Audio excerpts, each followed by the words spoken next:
What's the condition? And Darlusina as explorer number 2. Miss Perry, what is your problem? And Princess Garcia as explorer number 3. Oh, saving planet Earth. Explorer number 4 as Roxanne Vizquera. Oh wait, from that word, we form a word like planet Earth. Explorer number 5 as Jonathan Evangelista. Yeah, that's right. Very smart. And explorer number 7 as Geraldine Villanueva. So that's all. And respectfully yours, Princess Joy Benavides as narrator and explorer number 6. Saving planet Earth.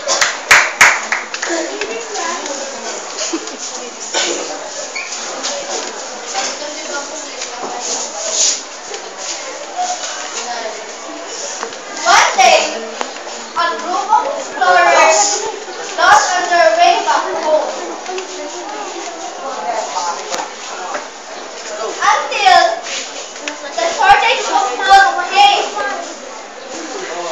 Hungry? They walked and walked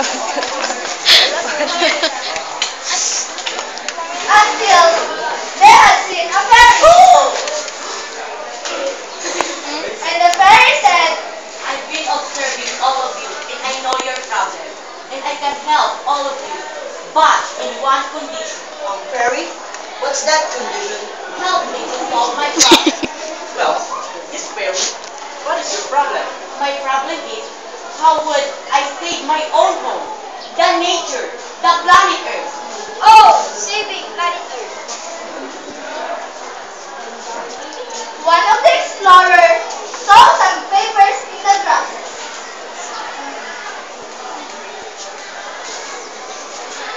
So, she thinks a bright idea. Think! I think maybe we can use this papers, like, see, it has some letters like A, B, H, E, A, N,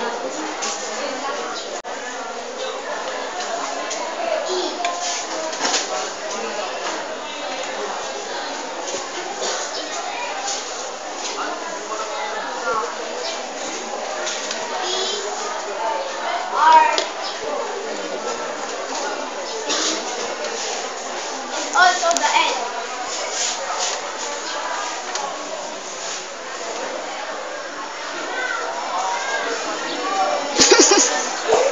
Oh wait, from that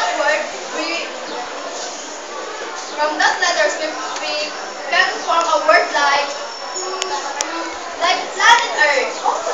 Oh, yeah, that's right. Very smart. So what's next? From that word, we will make an acrostic. Acrostic? Oh yes! So let's start with P, and I should be the first. P, planet Earth. Hey, Perry, all people know that. Yeah, I know, but can you please just listen? P, planet Earth. Planet Earth is a planet. The only planet wherein people can live.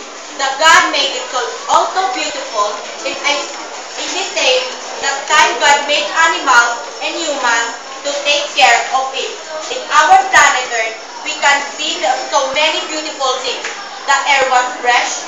The bodies of water, such of ocean and rivers, are so clean and clean. There are so many trees in the forest, but we can see now the beautiful planet Earth is already destroyed. It is because of you, because of the people. The air was dirty and polluted, of source of that because of pollution. The ocean and rivers has always dirty and polluted, and that is also because of you. Of scenarios, we will suffer from some tragedies in either man-made of natural disaster, but we can still save our planet Earth. Oh, but I don't know. That's my problem. Don't worry, your problem will be solved. Yeah, don't know so. So it's letter L. L. Landslide. Landslide, landslide. Landslide. Yeah, landslide. So just like the fairy said, just listen. L for landslide. Nowadays, we are suffering from some man-made disasters. One example of man-made disasters is landslide. Landslide is caused by limited trees in the forest. And we all know that before, there are so many trees in the forest. But we also know that nowadays, there are few of them. And that is because of the people. The people are cutting trees without permission of the DSNR, or this is called illegal logging, because of money. They are doing this because of money. The people can eat without money.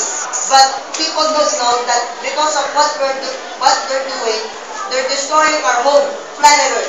And they didn't know that because of what they have done, many lives had wasted because of this disaster. But we can also prevent landslide by... Oops! I am the one who will tell how to prevent landslide. Okay, but are you sure? Yes, I'm sure, my buddy. A. For avoid cutting trees. We should avoid cutting trees to prevent landslide. Instead of cutting trees, we should plant more trees.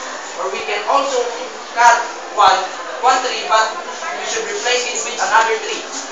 In this way, we can prevent landslide.